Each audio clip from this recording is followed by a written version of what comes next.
declared war on Iran, which the Secretary of State as himself in an unguarded moment said was initiated because we have to protect Israel. Will this bring about the demise of the Netanyahu government? If the Netanyahu government falls, nothing better is going to replace it. I think Netanyahu, one way or another, is probably reaching his end. He's one of the great disasters of politics of the last 30 years. He's done what Trump actually said about him a few weeks ago, which is everybody hates you, Trump told Netanyahu, and everybody hates Israel. That's pretty accurate.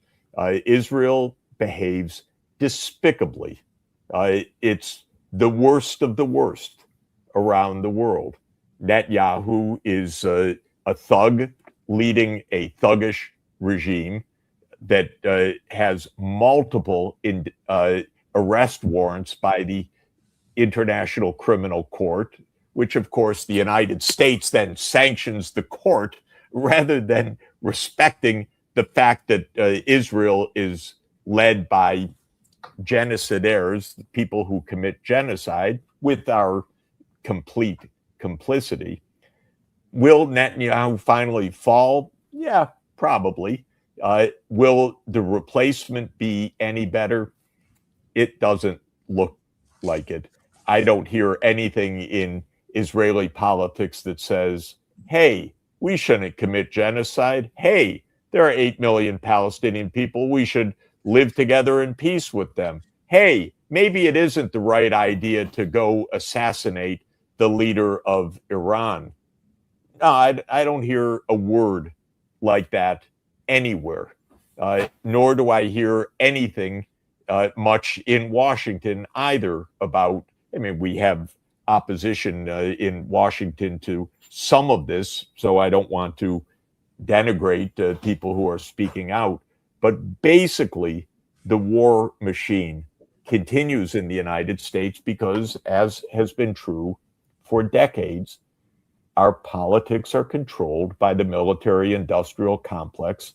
The presidents come and go, but the underlying idea that we need to feed the war machine so that America can kick the ass of any country in the world and thereby enrich, and I should have emphasized this, the ultimate goal is the enrichment of Wall Street, the enrichment of big oil, the enrichment of Silicon Valley, the enrichment of our billionaire class.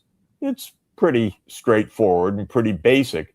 But the point is, it's so deep-seated that, we had Jeanette Sheehan, the Democratic Party senator from New Hampshire. I saw a clip. I hope I'm not misquoting her, but she was complaining that Zelensky fired particular defense minister, Fedorov. First of all, what is an American senator doing, intervening in the choice of the defense minister? Well, it's obvious. Sheehan sits on the Armed Services Committee. She's deeply funded by the military-industrial complex. That's American corruption up the wazoo. And that's how this whole system works. It's just too big a business, and Wall Street depends on these prerogatives. Big oil depends on these prerogatives. The military industry itself depends on these prerogatives. Silicon Valley and its financial bubble that it is living on depends on the image of America being able to take on anybody and defeat anybody. And it's a complete hubristic delusion that we're living in right now. And it just gets more and more murderous and more dangerous because it's so mistaken and wrong-headed. And maybe I'll stop the rant by just saying none of these wars has any deep reason. None of them involves American security in the least. None of them is impervious to solution through straightforward diplomacy. We don't want peace, or Washington doesn't want peace. It wants dominance. That it can't have, but it could have peace, and the American people could have security, and we could actually save some trillions of dollars that we have squandered and continue to waste if we had just a modicum of understanding and transparency and accountability of our rogue government. Last question. Is the Greater Israel Project collapsing? Yes, in the sense that the American primacy project is collapsing. Israel claims that it controls 8 million Palestinians, that it can kill them with impunity, that it can ethnically cleanse them. Right now, these absolute murderers in the West Bank in Israel are going in and they're burning down Palestinian homes. They're killing flocks of animals of Palestinian farmers. They're acting with complete impunity. And the United States is, yeah, Israel, that's great. What a democracy, and so forth. And Israel thinks that it can get away with operating the world's most fascistic government right now, the most murderous and blatantly illegal from the point of view of every international standard of any government. But it depends entirely on the United States. Entirely. Israel can't do this one day on its own. And Israel has had the stalwart support of the American public for decades, but it's lost that. Now the American public is sick of what Israel's doing. That's both Jewish public and non-Jewish public. It's across the board, especially the young people in America. They're really disgusted with American support for this kind of murderous state. And the United States can't back Israel in this. That's proved by the complete failure and debacle of this war on Iran, which Trump will continue because he's too much of a because he's weak to the pressures imposed upon him by the oligarchs who fund him. That is the point. The oligarch and this deep state. He's inconsequential. He loves to dominate, but he doesn't dominate anything. He goes along and he fights the wars of the geopolitical pivots that have been set in train decades ago, and he doesn't know how to stop any of this. But none of it's working. None of it can work. You know, when does it end? Well, unfortunately, and we just have to acknowledge this, in a world of nuclear weapons, it's just always possible that this imbecility ends up with something far more catastrophic and horrific than we can really fathom in our normal conversations and normal life. Any of this could escalate by accident, by mistake, by depravity to something completely catastrophic for humanity.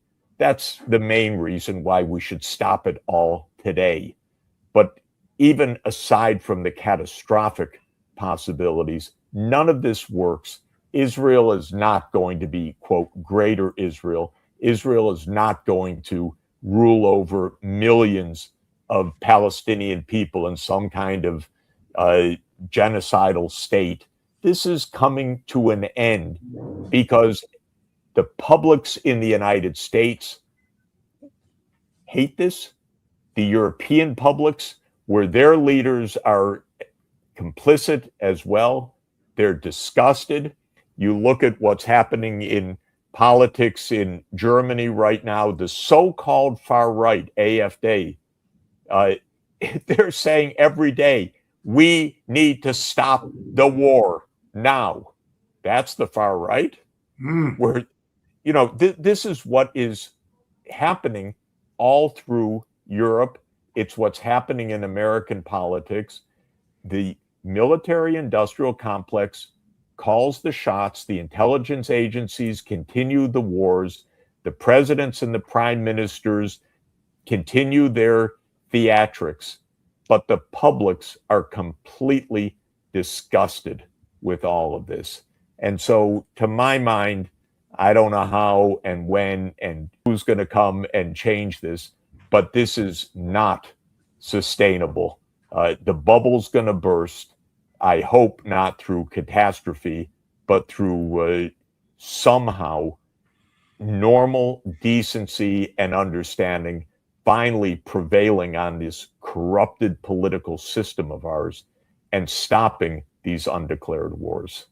The money making from the wars, the involvement of big tech, Palantir, and all the rest in all of the drone warfare of Ukraine and in Gaza, and the AI systems that Silicon Valley's selling to the Pentagon, and the hundreds of billions of dollars that are being spent in our name that we have no say about, and that's adding to this massive debt. This is all continuing. Doesn't really matter who's president. Every president I've said in the last decades, God, they're the worst. And then the next one comes along. They're the worst. Then the next one comes along. And all of this will be paid for by a generation says yet unborn, because it's all borrowed money. It not only is it debt stacked up on debt, but what we've done in this kind of info war is we've also created probably the biggest financial bubble in history. Our stock market is so inflated right now in value. These big tech companies, all of which drink from the trough of the Pentagon, among other things, are so wildly overvalued. Our exaggeration of American dominance is so weird. I'm, as you know, on a long trip through Europe and Asia in recent weeks. Today, I was at a major Chinese company at one of their advanced factories that is really unbelievable. We have no sense of how the rest of the world is moving on, building things, deepening their infrastructure, improving their technologies, where we're fighting these wars and bragging how great we are and how this stock market boom proves everything. What we're setting up is a phenomenal financial crisis in the future. I don't know when. Nobody can predict such things, but we're way out on a limb in all these wars that we can't win. Trump does stop anyway. It would take an extraordinary president of a great capacity to actually end these wars. And Trump is obviously not a person of any capacity. He is, as I say, he's the perfect channeling of the greed and corruption of the military-industrial complex. So he's, in a way, the perfect emblem of all of this. And we're just building up a massive bubble, a massive amount of debt, unwinnable wars, and no sense and truth about what's happening, because exactly as your opening says, these are undeclared wars.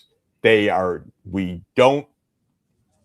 are not told anything about the motivations that have contributed to this for 30 years. And this is where we are, Judge. It's The quite remarkable. undeclared. We prove the famous adage of Henry Kissinger, his famous quip, which is a tragic truth, that to be an enemy of the United States is dangerous, but to be a friend is fatal. And so in Ukraine, we backed a coup that would bring in a government that didn't want neutrality, but agreed with the American idea of NATO membership, because Ukraine was deeply divided. The president back in 2010 to 2014, Viktor Yanukovych, said, we should be neutral. This is very dangerous. Look where we are geographically. We're right next to Russia. We're between Russia and Europe. We got the United States meddling. We just want to be neutral. But of course, the United States doesn't believe in that. This is a geopolitical pivot. We need to take Ukraine. So we sent all of these minions, my current colleague, Victoria Nuland at Columbia University, to hand out cookies in the demonstrations, but she handed out vast sums of money to the Ukrainian backers of a coup, which took place on February 22nd, 2014. And the idea is we're going to bring Ukraine into the American power projection. That's what Brzezinski tells us. And he tells us that America can't resist this. That Russia can't resist this. America's all powerful. We have the technological dominance. No one can resist us. We have the biggest economy in the world. We have the biggest financial system in the world. We are so powerful that Russia will have no choice but to give in to these American demands. He writes that in a whole chapter. And what he also says is, we're going to annoy the hell out of Russia, out of Iran, out of China, but no American president, no American government's going to be so stupid to allow those three to get together. Okay, Brzezinski was wrong on every single thing he wrote. Of course, Russia has resisted, and it resisted to the extent of war. Same with Iran. It doesn't just give in one day because the United States bombs it and kills its leadership. And China did not collapse and succumb to all the trade wars of Trump 1 and Biden and now Trump 2 and all the threats and so many things that were on a checklist that was written 10 years ago by another former colleague of mine, Robert Blackwell, in an article also for the Council on Foreign Relations, who explained, here's how we bother China, how we weaken China, how we contain China. Well, none of it has worked.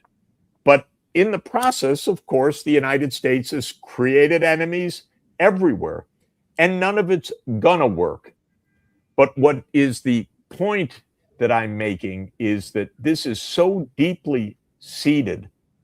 Our government is so corrupt, top to bottom, major Democratic Party strategists. The word chessboard is in the title. Am I right? His book in 1997 is called The Grand Chessboard. And the idea is riffing on the great game that Britain and Russia supposedly played in Central Asia in the 19th century. But the idea is the world's a game. It's like a video game. You bomb here, you slap there, you send your drones here. None of these leaders is at risk. They don't tell the public what all of this is about. They don't actually ask us to pay any taxes to fund these wars because the public's completely against them. And so no one asks. It all goes into the debt. But Brzezinski in 1997, in a kind of didactic textbook that he says he wrote for his students, explains what this grand chessboard looks like from the point of view of Washington. And the idea of the book is very simple, little crazy, except, if you're playing a board game, it would make sense, but it's about American primacy. So the idea is that the United States has to be the biggest and baddest and toughest and can beat anybody in the world, anywhere. And that's the idea, that there should be no resistance to American demands anywhere, and that the United States should basically be intervening everywhere in order to prevent any other countries from getting powerful enough or aligning so that they can resist American demands. America as number one bully of the world. And Brzezinski lays out how this should be done. Remember, in the 1990s, the Soviet Union had just collapsed, and the idea was everywhere, in Clinton's mouth and in Madeleine Albright's Secretary of State's words, that the U.S. is the indispensable nation that looks farther than any other nation in the world. And we had the Project for the New American Century, which is basically will beat the shit out of anyone that opposes the United States. We had it called the end of history. We had it called the unipolar moment. And what Brzezinski explains is how we're going to play this chessboard, this worldwide chessboard. And the most fascinating aspect of Brzezinski's analysis is he's like a chess teacher explaining how to move the pieces. And he has a concept which is very important for everybody to understand how crazy our government is. And the concept is a geopolitical pivot state. What is a geopolitical pivot state? Brzezinski tells us it's a place we don't care about, except that it can annoy the hell out of another major power. In other words, it's a place we can use. And Brzezinski's core idea in this book is the United States needs to achieve its primacy and maintain its primacy, being the biggest and the baddest, in Eurasia, the great landmass of Europe and Asia that it joins together into really one supercontinent, where about 70% of the world's population lives and about 70% of the world economy. And of course, it includes China, it includes Russia, it includes India, it includes Europe. And the United States needs to dominate all of this. And Brzezinski nicely tells us that Europe, well, they're vassal states. We're the empire. They're vassals. They'll do what we say. Pretty much true. And then there are the pivot states, the geopolitical pivots. Number one geopolitical pivot, he tells us in 1997, is Ukraine. If we control Ukraine, Russia ceases to be a major power because Russia's blocked from its entry into the Eastern Mediterranean. Russia can't project its power. And so Ukraine is a geopolitical pivot state. And in 1997, in this book and in another article that Brzezinski writes called A Grand Strategy for Eurasia for Foreign Affairs, and Brzezinski's not just some run-of-the-mill guy. He's one of the major strategists of our country, telling us how it works and how Washington thinks. He says we need to control Ukraine, so we need to push NATO to Ukraine and push American power to the Russian border. Incidentally, Mark Rutte, who is the Secretary General of NATO, and a really despicable character, by the way, and maybe that just goes with the turf of being Secretary General of NATO, said a few days ago that NATO's purpose is, it's not defense against the Soviet Union, it's the projection of American power. Basically, or I should say exactly, what Brzezinski was telling us in 1997. And what Brzezinski says is, we need to take Ukraine, we need to take the other geopolitical pivots. What's number 2 on his list? Iran. Oh, fancy that. What a coincidence. We need to bother China in East Asia by bulking up the military in Korea, where we have been for 80 years, for God's sake. 80 years stationed there since the Korean War. And bulking up the military in Japan and bothering China in every other possible way, because these are the geopolitical pivots. We need to use these places to annoy, to weaken, to divide, to subvert, maybe even to overthrow the governments of our big adversaries. And Brzezinski writes it all out in a long tome, and basically everything he says is wrong, except that it explains everything that we have done and continue to do until now. Because until today, whether it's Clinton or Bush or Obama or Trump 1 or Biden or Trump 2, doesn't matter. The name of the game in Washington is, we're number 1. The military-industrial complex will be fed fully, gluttonously, to the maximum extent, to keep that dominant power, that primacy, and will fight anyone, will subvert any government, will use any geopolitical pivot to do that. And we get all these countries into horrific trouble